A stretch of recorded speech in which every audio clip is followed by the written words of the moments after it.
Welcome, everybody. I'm Tiny Chef, and this is my co-host, Ollie. Good to cook here, Chef. Tonight's a big night at the show. Okay, I love you so much. Bye. Hello, everybody. It's the Dad Panther variety streamer, content creator, and master of none. And today on the Critics Collective, we're probably questioning why I'm sounding like this, but if you're a fan of a tiny little chef, you know exactly what I'm talking about. We're talking about the Tiny Little Chef show that is in limbo. It's technically Nickelodeon, Paramount. Yeah, technically, legally. We don't know where it'll be by the time this video comes out. So hit the subscribe button, like, follow, and comment for more. We would greatly appreciate it. So let's say you've been living under a rock and you don't know who the Tiny Chef is. Whether you have kids or you don't have kids, sometimes you'll watch shows like Bluey or Phineas and Ferb and certain shows where you're like, I don't have kids, but I partake in things that kids would probably do, like shows that kids do. So this one day on Netflix, I'm scrolling and I look at stuff under my daughter's kid profile, and I saw this like green little felt ball kind of guy with like scrawny like arms and whatnot. And I'm like, chefs, I'm like, she's loving a cooking show right now that's on Hulu. So I'm like, let me just screen this and see if it's good enough, and then see if she likes it.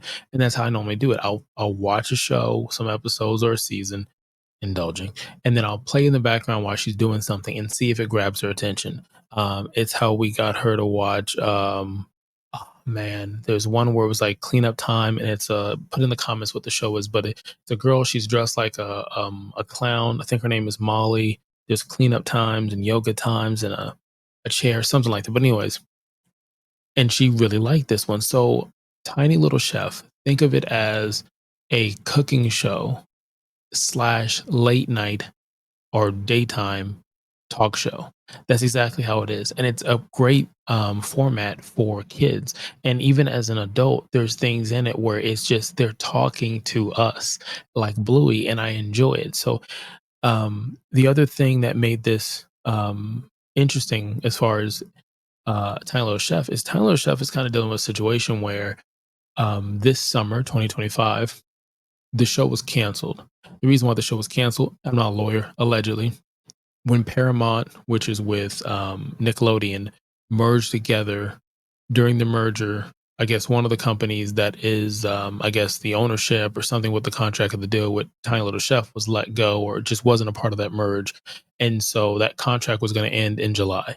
Because of that, they canceled the show. Now, this show, 3 seasons. Now, the 3 seasons, you can watch 8 episodes, basically, I think the first season on Netflix. Okay. But if you really want all the episodes you have, go to Paramount Plus, and that's where you'll get all the episodes as of right now, as I'm recording this.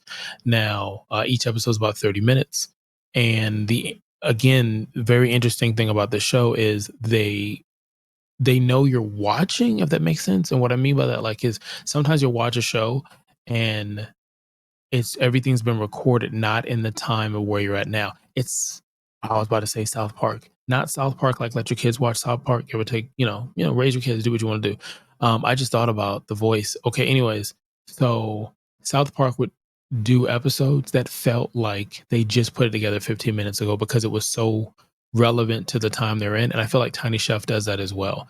They have guests that they bring on, kind of like a Zoom call, and I think it's cool, especially after COVID. I think it's a cool thing because it feels like it's relevant. It feels like that's how you would bring a guest on a show like this. It looks very stop animation, but then it doesn't.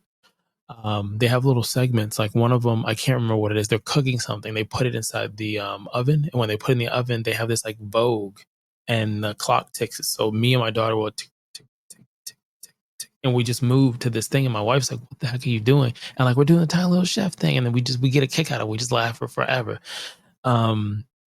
You have certain things where like there's a can of beans, and he'll ask the question, what ingredient do we need for this key lime pie? What fruit will we need? And Beans would say, beans. That's his only answer is beans. You have a character that's like a robot that rolls around on rollerblades or skates. It's just the setting is nice. What they cook is nice. They'll show you some stuff that's real, and they're funny about it. The other thing about them being in the now is sometimes they'll sing a song that is from now, and they're just doing it. They do it on their social media as well. So they'll sing like Backstreet Boys, I Want It That Way, but it's not the right words. It's in his own little language that he says, almost like The Sims or um, Minions or something. When the Drake Kendrick situation was happening, he was like, must on the beat. You know what he was saying. You know what he was singing, and he was doing his own thing as he's cleaning the house and stuff like that. So in this time period, right now, I know there's some confusion that he's still unemployed. Tiny Little Chef.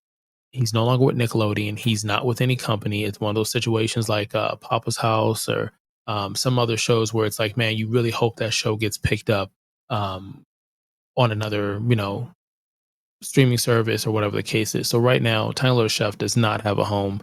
Adults seem to be online, just saying, "Hey, let's get this taken care of." Another thing that's kind of sad is probably the saddest cancellation ever, because we see cancellation of shows all the time, whether for tax write-offs or not. But you see them in the headlines, you hear them through the grapevines. This was different because their social media team or their creator in general might be doing it. Tiny Little Chef answers the phone, and when he answers the phone, he's like, "Hey, how you doing?" And you know he's talking to Nickelodeon, allegedly. And he's like, "Hey, I just, I'm just clean. I'm just doing whatever." And then you hear the sad noise, and he's like, "Wait, what? I'm canceled? What do you mean? I can't we won awards. Like this show has won awards in 2023, 2025. They've been nominated for stuff. And so like, but we won awards. People love us. People are watching us now. Like it's starting to get a fan base, even though it came out originally, a few years ago. Sometimes it takes time to do that. Um, but he's going through and then he says, "Okay, all right, cool. Thanks." And he hangs up the phone. And yes, as a kid, you might not fully get it, but he sits the phone down for a bit and then just cries. And it's like, that was sad because I didn't feel it. And I felt it for the character, don't get me wrong, Tiny Little Chef, but I also felt it for this team that put this together. They put this together and like they're letting us into kind of the process that we don't get a chance to see. And the thing about this show and some other shows, sometimes you need that time out there to see what do you really have, and for them to pick up steam, be nominated, win awards, and then it's gone. And it's not that they did anything wrong. This is just business. You would never know what's going on with Bluey if Bluey didn't go through the first season or two and became what it is now at theme parks and clothing deals and all this other stuff, video games even. Man, let's go ahead and rate Tiny Little Chef. Tiny Little Chef, the adventures of a small green character who creates tiny plant-based meals. And that's one of the biggest things about it. It's very healthy is what Tiny Little Chef is doing. And a lot of the stuff you can go ahead and create and enjoy right then and there. So we rate from a 5 to a 0, with 0 being not good and 5 being very, very good. You know what is very, very good? You going ahead and hit the subscribe button. Go ahead, hit the subscribe button, like, comment, follow, and more. Put in the comments your favorite vegetable. Why do I say vegetable? Because like I said before, vegan meals is what Tiny Little Chef focus on.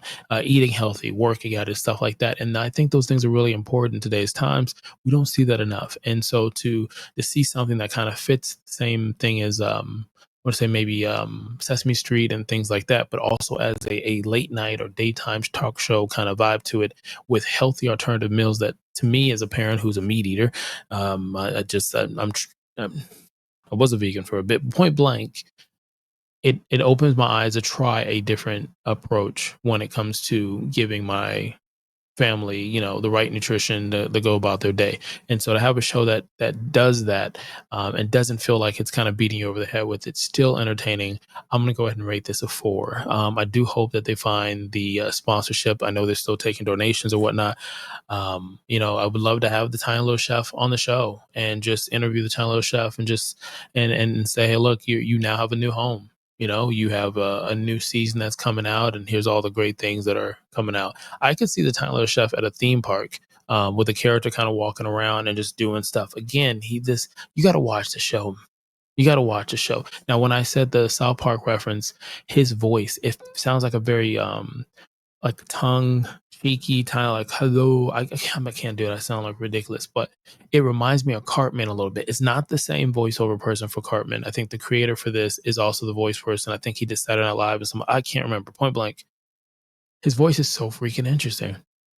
it fits the character. I don't know. It's signature. I hear it and I think that's who this is as far as television entertainment. So it's really cool to be able to do that. It's similar to like Bluey. Now, if you hear anybody who's from Australia, you automatically think it's someone who was on Bluey, and that's a good thing and bad thing. I don't know, but that's what I think. If I hear somebody with an Australian accent, me and my daughter look at each other, and then we're like, "Can I get the bill?" We just start. It happens. So you know what else happened? You could have been anywhere in the world, and you chose to be here, and we greatly appreciate that. Until next time, yeah. No, I can't do it. Kalika